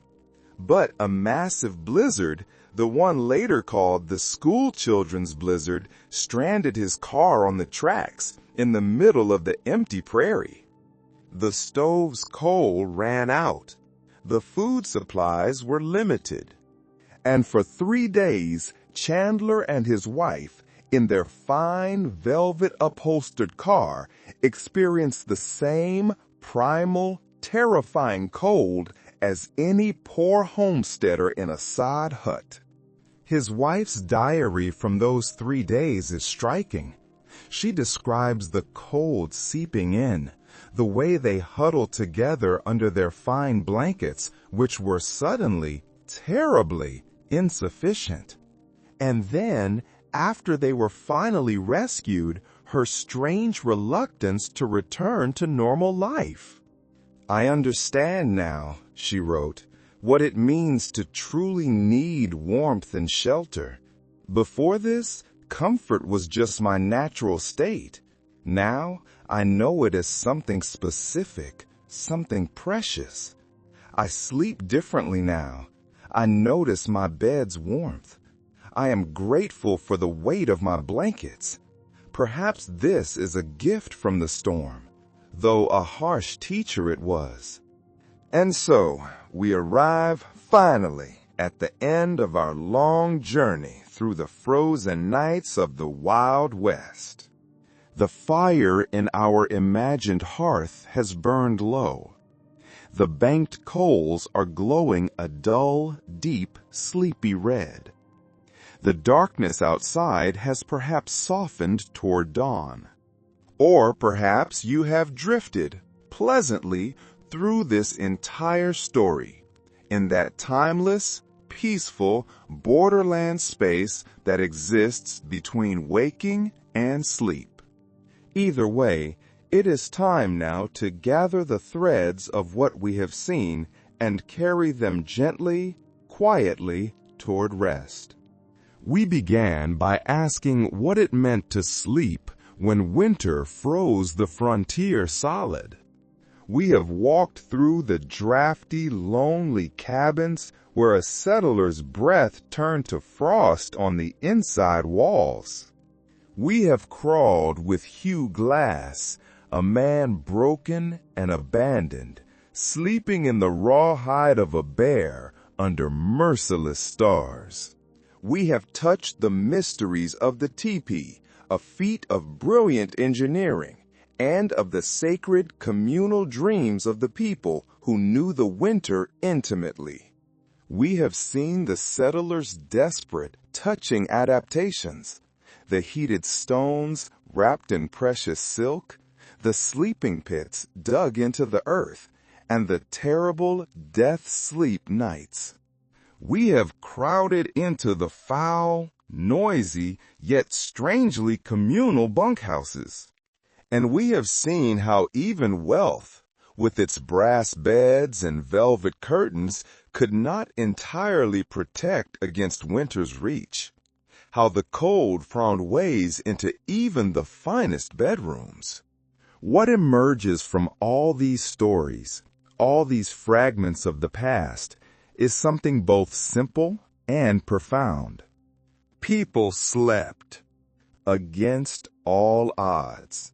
through conditions that seem unimaginable, almost alien to us now. They closed their eyes and they surrendered to rest. Not because they were braver than we are, or stronger, or more resilient, but because they had no choice. The body demands sleep.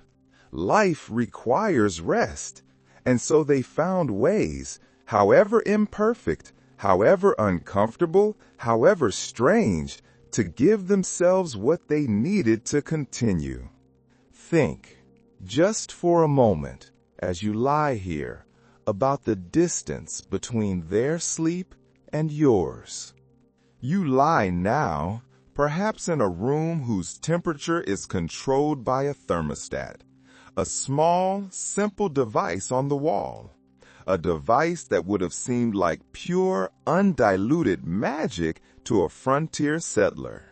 Your walls are insulated, your windows are sealed, perhaps double-paned. Your roof is solid and waterproof. If you feel cold, you can adjust the dial. Or you can pull up an extra blanket from your closet, where you likely have more blankets than any frontier family owned in total. You are safe from wolves. You are safe from the weather. You are warm without effort. You can sleep without vigilance. This is no small thing. This is a victory of comfort, of engineering, and of knowledge. A victory so complete, so total, that we barely notice it anymore. But it was won. It was won by those who came before, who endured the cold nights, who learned through bitter, freezing experience what worked and what did not, who built better shelters and passed that knowledge forward generation by generation, until warmth in the night became ordinary instead of miraculous. The frontier sleepers didn't know they were part of this long, slow progression. They were simply trying to survive, winter after winter. But their persistence, their quiet, unheroic refusal to give up, even when sleep itself became a test of endurance, that created the foundation for everything that came after. Their sleep was not our sleep. It was fragmented, light, anxious, and cold. Some part of them remained always alert, listening for danger, listening for the wind, monitoring their own bodies for the encroachment of the cold. And yet, they survived on it. Not just survived, they built towns, they raised children, they pursued dreams, they created the framework of a society, all while sleeping poorly, night after night, month after month. There's something almost heroic in this, though it was not meant to be heroic. It was simply what was required. The quiet, uncelebrated persistence of ordinary people doing what must be done, closing their eyes despite the cold, breathing slowly despite their fear, trusting that morning would come even when the night seemed endless. And morning always came. The sun always rose, pale and cold but present, breaking the darkness one more time. The frontier sleepers would wake, stiff, tired, still cold, and they would begin again. We cannot truly know what their experience felt like. We can read their words, we can examine their artifacts, we can reconstruct their shelters.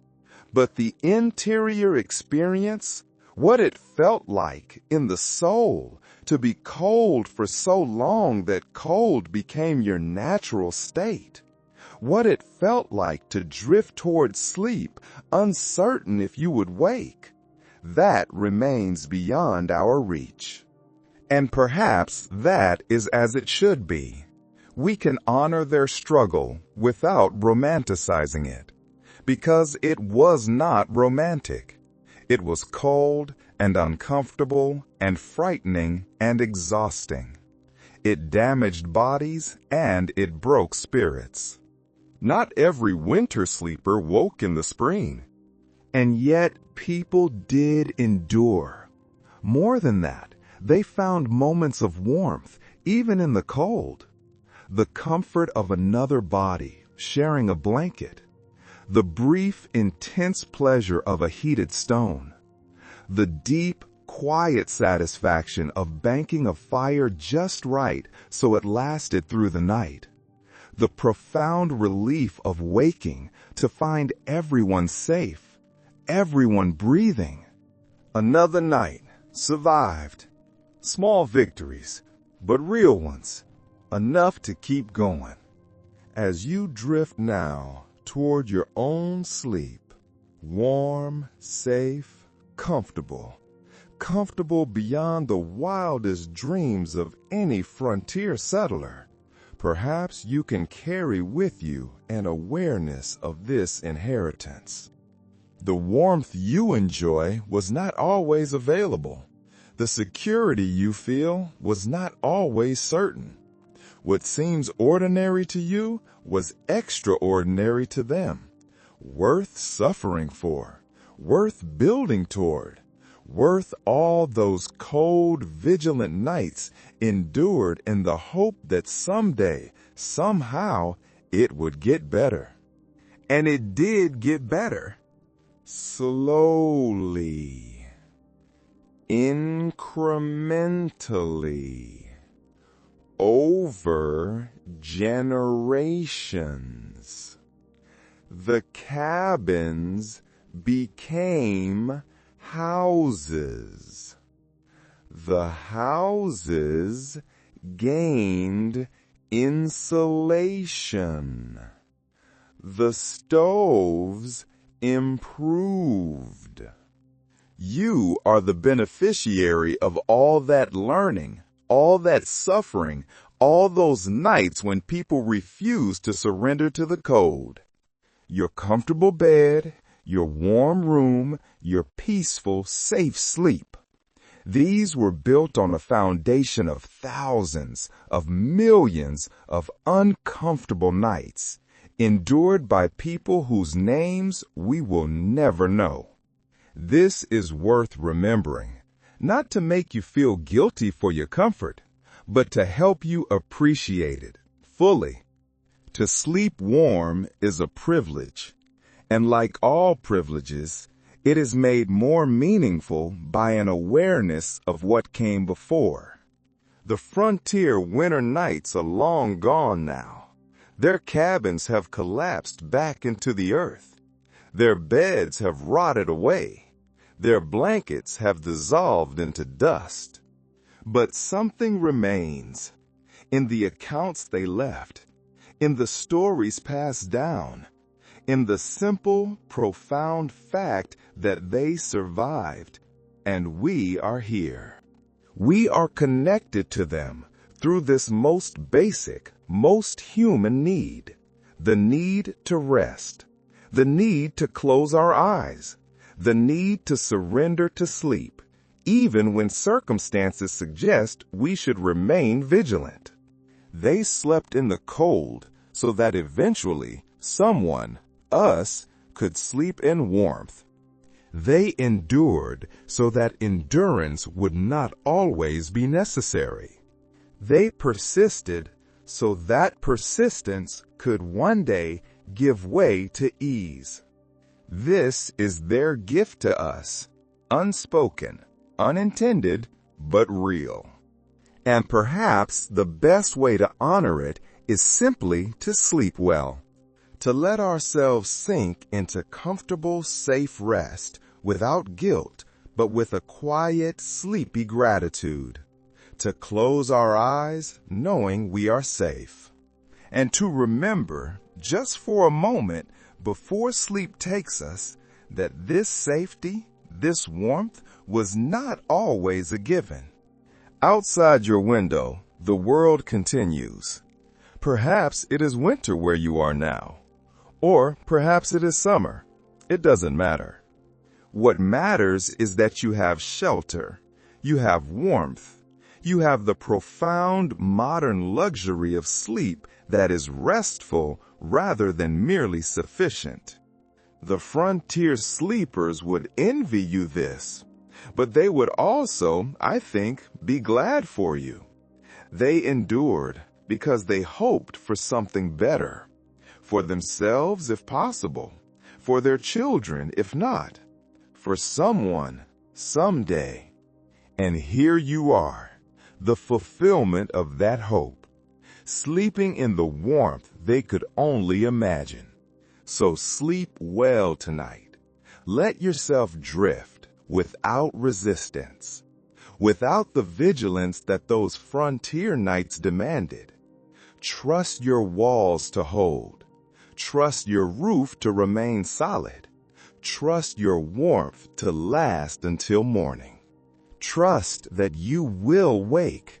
That morning will come. That the cold cannot reach you here. And if you dream, perhaps you will dream of winter. Not the brutal winters of the Wild West, but a gentle winter. Snow falling soft and quiet beyond the glass. The world beautiful because you are safe from it. Comfortable because others were not. This is the gift, that their endurance earned our ease. The fire has died to embers. The story is told. The long winter night of the frontier has passed into history. Rest well, sleep deeply, honoring those who could not. And when you wake, as you will, perhaps you will notice, just for a moment, how good it feels to wake warm. How far we have come. The cold cannot reach you now. Sleep well.